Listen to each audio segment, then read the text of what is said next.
হরে কৃষ্ণ। শ্রী রাধা শ্রীকৃষ্ণ বিরহে দিব্যোন্মাদ অবস্থা প্রাপ্ত হইয়াছেন। সর্বাঙ্গে কম্পাদি বিকারসমূহের উদ্গম হইয়াছে। কথা বলিতে গেলে শব্দগুলি লুণ্ঠিত হইতেছে। নয়ন যুগল হইতে অশ্রুধারা বিগলিত হইতেছে। অঙ্গে পুলক সাত্ত্বিক উদ্গমে কণ্টকিত হওয়ায় কাঁঠাল ফলের সদৃশ্য হইয়াছে। ক্ষণে ক্ষণে মূর্ছাদশা দেখা দিতেছে। মূর্ছা হইতে কথঞ্চিৎ চেতনা লাভ করিয়া বলিতেছেন, সখী, কাননে কোকিল ডাকিতেছে, ওকে নিষেধ কর। কর্ণপটহে বজ্রাঘাতের মতো লাগিতেছে। চাঁদ আলো দিতেছে, ওকে ঢাকিয়া রাখ। দেহে দাবাগ্নি দহন বোধ হইতেছে। পাঠ করছি উদ্ধব সন্দেশ থেকে। শুনছি শ্রী রাধার কৃষ্ণ বিরহের কথা। শ্রীমান উদ্ধব মহারাজকে দেখে শ্রী রাধা যে কথাগুলি বলেছেন 10টি শ্লোকের মধ্যে তা সীমাবদ্ধ, যাকে রসিক সমাজে ভ্রমর গীতা বলা হয়। আমরা সেই অংশটি আজ শুরু করছি। কৃষ্ণ বিরহে শ্রী রাধিকার চোখের জল বাঁধ মানে না, যেন নদী হয়ে গিয়েছে। তার শরীর কাঁপছে। গায়ে কাঁটা দিলে যে অবস্থা দেখায় সেই রকম হয়েছে। ওই জন্য কাঁঠাল ফলের সদৃশ্য বলা হয়েছে। কোকিলের ডাকও আর মধুর লাগছে না। চাঁদের আলো যেন মনে হচ্ছে দাবানল। অর্থাৎ শ্রীরাধা কোনো অবস্থাতেই আর ভালো থাকতে পারছেন না। মনে হচ্ছে অজ্ঞান হয়ে থাকাই ভালো। এমন হয়, যদি আমাদের শারীরিক বা মানসিক যন্ত্রণা অত্যন্ত প্রবল হয়, তখন মনে হয় অচেতনে থাকা ভালো, ঘুমিয়ে স্বপ্ন দেখাও ভালো। স্বপন যদি মধুর এমন, হোক সে মিছে কল্পনা। জাগিও না, আমায় জাগিও না। অচেতনে থাকলে যন্ত্রণাটা অত বোধ হয় না। শ্রী রাধারানীও বলছেন, অতি শীতল মলয়া নীল মন্দ মন্দ বহনা, হরি বিমুখ হামারি অঙ্গ মদনা নলে দহনা। মূর্ছা প্রাণসখীকে আবার ডাকিয়া আন, একমাত্র ওই এখন আমার শ্রেষ্ঠ আশ্রয়। বিরহে শ্রীরাধার প্রাণ কণ্ঠাগত দেখিয়া লীলাশক্তি যোগমায়া তীব্র বেদনার মহাসমুদ্রে মানের এক নবতরঙ্গ তুলিয়া বিরহিণীর প্রাণ রক্ষার ব্যবস্থা করিলেন। দুর্বিষহ বিরহাগ্নির মধ্যে মান, এই কিন্তু এক বিচিত্র কথা। তবু মদনাক্ষ মহাভাবসায়রে কিছুই অসম্ভব নয়। অনন্ত ভাবের অভিনব বিকাশে মহাভাব সিন্ধু নিত্য তরঙ্গায়িত। অত্যন্ত বিরহে শ্রীরাধার যখন মরণাপন্ন অবস্থা, প্রাণ আর থাকে না, তখন যোগমায়া লীলা করলেন। কীরকম? শ্রীরাধার মনে মানের উদয় হলো। কীর্তনে বলা হয়, মহাভাব স্বরূপিণী শ্রীরাধিকা। মহাভাবরূপ সমুদ্রে ঢেউ আসছে একের পর এক। শ্রীরাধিকা ভাবনেত্রে দেখছেন। শ্রীরাধা ভাবনেত্রে দেখিলেন শ্রীকৃষ্ণ কোনো মথুরাবাসিনী প্রিয়জনার সঙ্গে আনন্দ করিতেছেন। তারপর তাহাকে ছাড়িয়া শ্রীরাধার কাছে আসিয়াছেন। তাহাকে দেখিয়াই বিরহিণী মানিনী হইয়াছেন। অনেক চেষ্টা করিয়া মানভঞ্জন করিতে না পারিয়া তিনি চলিয়া গিয়াছেন। তারপর এক কালো ভ্রমরকে দূত করিয়া তাহার নিকট পাঠাইয়াছেন মান প্রসাদনের জন্য। ভ্রমর আসিয়া শ্রীরাধার শ্রীচরণের পার্শ্বে গুঞ্জন করিতেছে। এই সমস্ত ব্যাপারটি শ্রীরাধার স্ফূর্তি। বিরহের তীব্রতায় স্ফূর্তিকে সাক্ষাৎকার মনে হইতেছে। ভাবিতেছেন, আয়াতি চ মম নিকটং ইয়াতি চ নিন্নুত্য মাথুরং নগরম। প্রাণবল্লভ অন্যের অলক্ষিতে আমার কাছে আসে, আবার গুপ্তভাবে চলিয়া যায়। সুতরাং মথুরা নগরেও তার অনেক প্রিয়তমা আছে, নতুবা গুপ্তভাবে আসিয়া আবার চলিয়া যান কেন? ভাবিতে ভাবিতে সেই মথুরাবাসিনীকে যেন দেখিতেছেন, তার সঙ্গে শ্যামের মিলন দেখিতেছেন। ধ্যায়ন্তি কৃষ্ণ সঙ্গমম। দেখিতেই মানের উদয়। মহাবিরহের দুঃখের সমুদ্রের মধ্যে মানের যেন একটি ক্ষুদ্র দ্বীপের উদয় হইল। শ্রীকৃষ্ণের বিরহে শ্রীরাধার প্রাণ বাঁচে না। তিনি ভাবছেন অচেতন হয়ে থাকাই ভালো। এমন সময় যোগমায়ার লীলা প্রভাবে শ্রী রাধিকা যেন স্বপ্ন দেখছেন। এই স্বপ্নের ফলে কি হলো, শ্রীকৃষ্ণকে তো দেখতে পেলেন যে কাছে এসেছেন, মান ভাঙাচ্ছেন, চলে যাচ্ছেন। কোনো মথুরাবাসিনীর সঙ্গে শ্রীকৃষ্ণের মিলন হচ্ছে। এইভাবে শ্রীকৃষ্ণকে দেখেও শ্রীরাধার প্রাণ রক্ষা হচ্ছে। শ্রীরাধা দেখলেন যে মান ভাঙানোর জন্য একটি ভ্রমরকে পাঠানো হয়েছে শ্রীরাধার চরণের কাছে। শ্রীরাধা দেখিলেন শ্রীকৃষ্ণ প্রেরিত কালো ভ্রমরা পায়ের কাছে ঘুরিতেছে। তার শ্বশ্রু পীতবর্ণ, পদ্মের পীত পরাগে পীতিমাভ হইয়াছে মধুকরের মুখের অগ্রভাগ। উহা দেখিয়া তাহার মান আরও দৃঢ় ও দুর্জয় হইয়া উঠিল। মানভঙ্গ অবস্থায় নির্বেদ নামক সঞ্চারী ভাবের ঢেউ আসিল। তাহাতে শ্রীকৃষ্ণের প্রতি দোষ দৃষ্টিবশত পর্যাপ্ত বুদ্ধি আসিল। শ্রীকৃষ্ণের প্রীতিতে আর কোনো প্রয়োজন নাই, এই ভাব অন্তরে উদয় হওয়ায় ভ্রমরকে বলিতে লাগিলেন। ঠিক এই সময়ে শ্রীমান উদ্ধব আসিয়া শ্রীরাধার নিকটে দণ্ডায়মান হইয়াছেন। শ্রীরাধা যখন এরকম দেখছেন যে কোনো ভ্রমরকে পাঠিয়েছেন শ্রীকৃষ্ণ তার মানভঞ্জনের জন্য, তখন তিনি শ্রীকৃষ্ণের দোষ দেখতে পাচ্ছেন। জাগতিক সম্পর্কের মধ্যেও এরকম মান অভিমান তো চলেই, যে হ্যাঁ তুমি কেমন ভালো মানুষ জানি, আর সাদাসাদি করতে হয় না, যাও, তোমার প্রীতিতে আর দরকার নেই বাপু।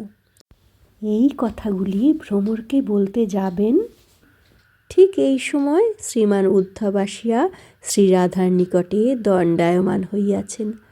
ভাববিহবলা শ্রীরাধা উদ্ধবকে দেখিতে পান নাই, কিন্তু বলিতেছেন যাহা তাহা সবই শুনিতেছেন উদ্ধব।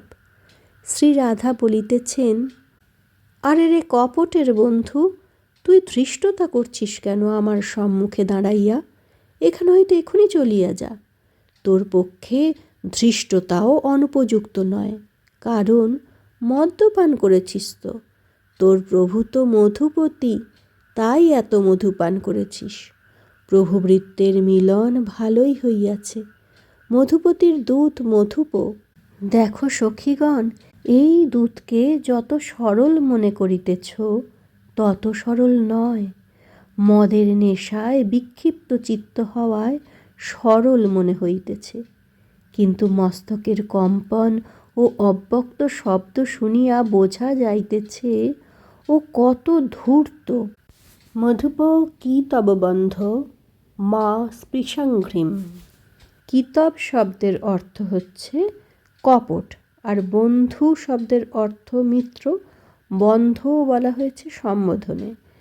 ওরে কি তব বন্ধ, কপটের মিত্র, হে কপটের চূড়ামণি, তুই তদ অপেক্ষাও কপটতার প্রতিমূর্তি। ভীষণ কপটতা না থাকিলে কপটকে ছল না করিয়া তাহার সহিত বন্ধুত্ব করা চলে না। সমানে সমানে বন্ধুত্ব হয়তো, তাই জন্য বলা হচ্ছে যে কপট যে তার বন্ধু কপটই হবে।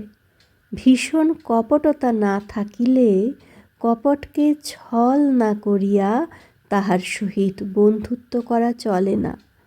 যে সকলকে ঠকায় তাকে যে ঠকাইতে জানে সেই কপটের বন্ধু।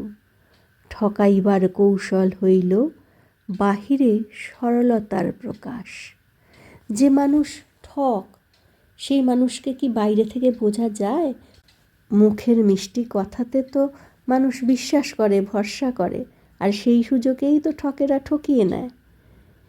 তাই বলা হচ্ছে ঠকাইবার কৌশল হইল বাহিরে সরলতার প্রকাশ।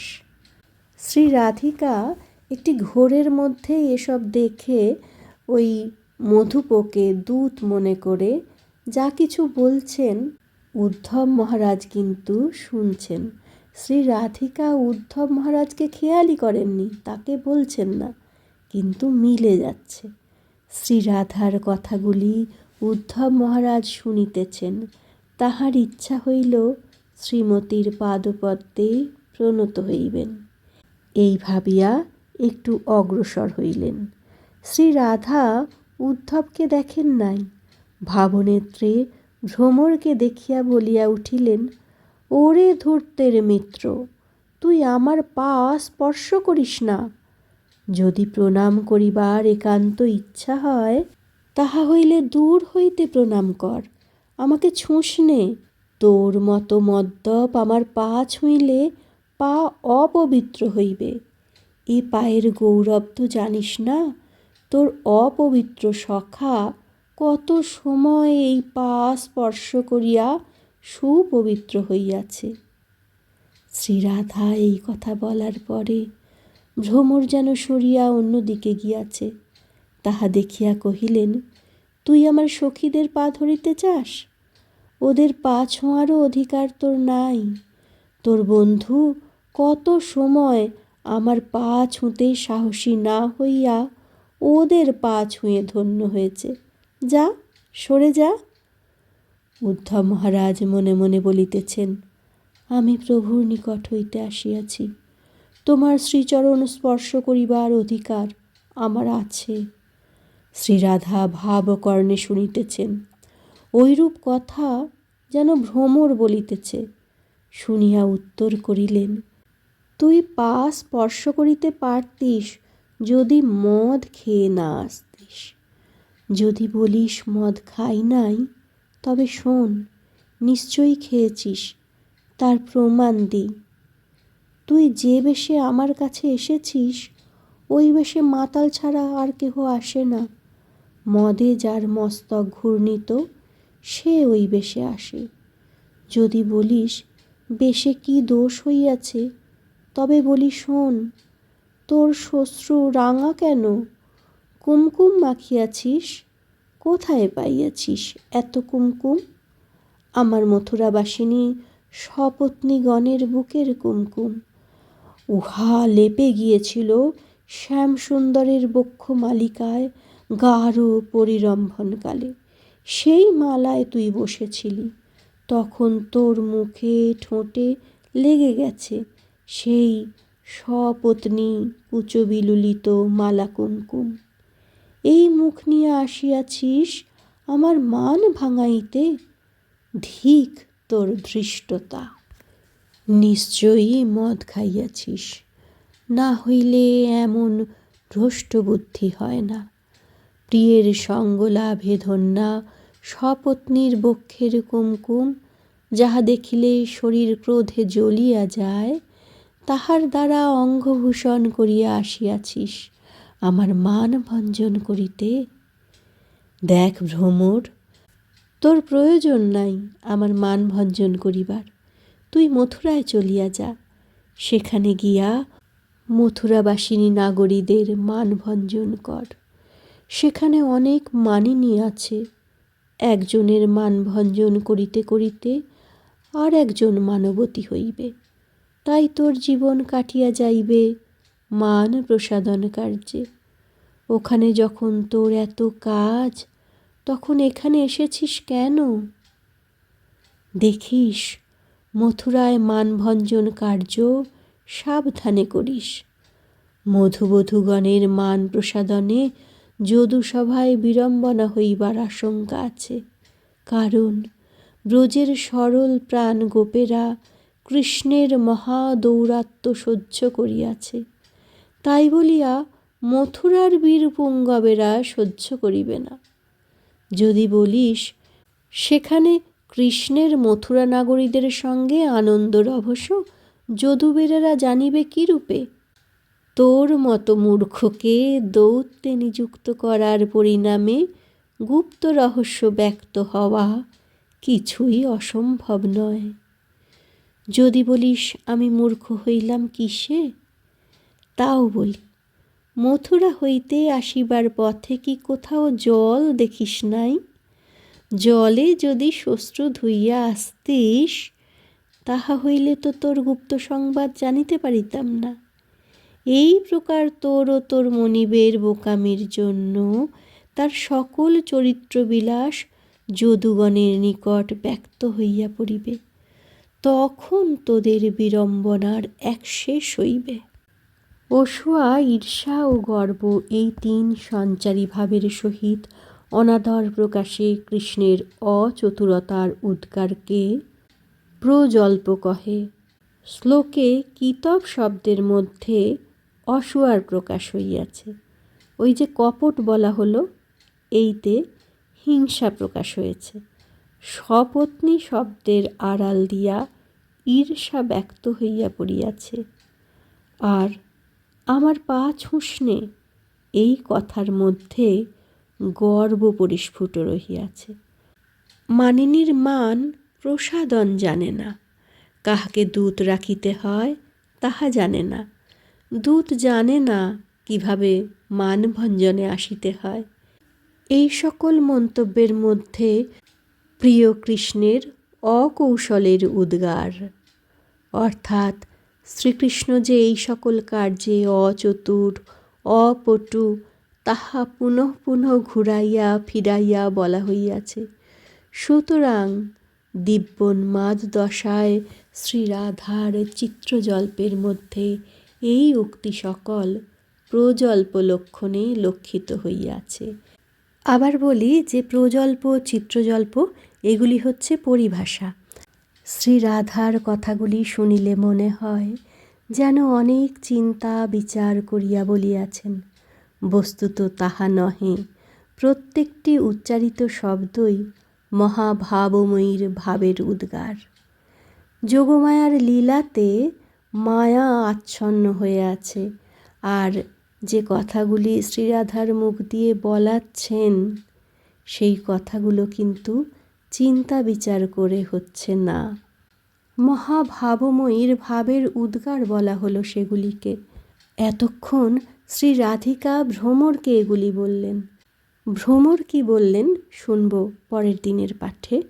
আজকে এখানেই বিশ্রাম। হে কৃষ্ণ করুণা সিন্ধু দীনবন্ধু জগৎপতে গোপেশ গোপিকা কান্ত রাধাকান্ত নমস্তুতে।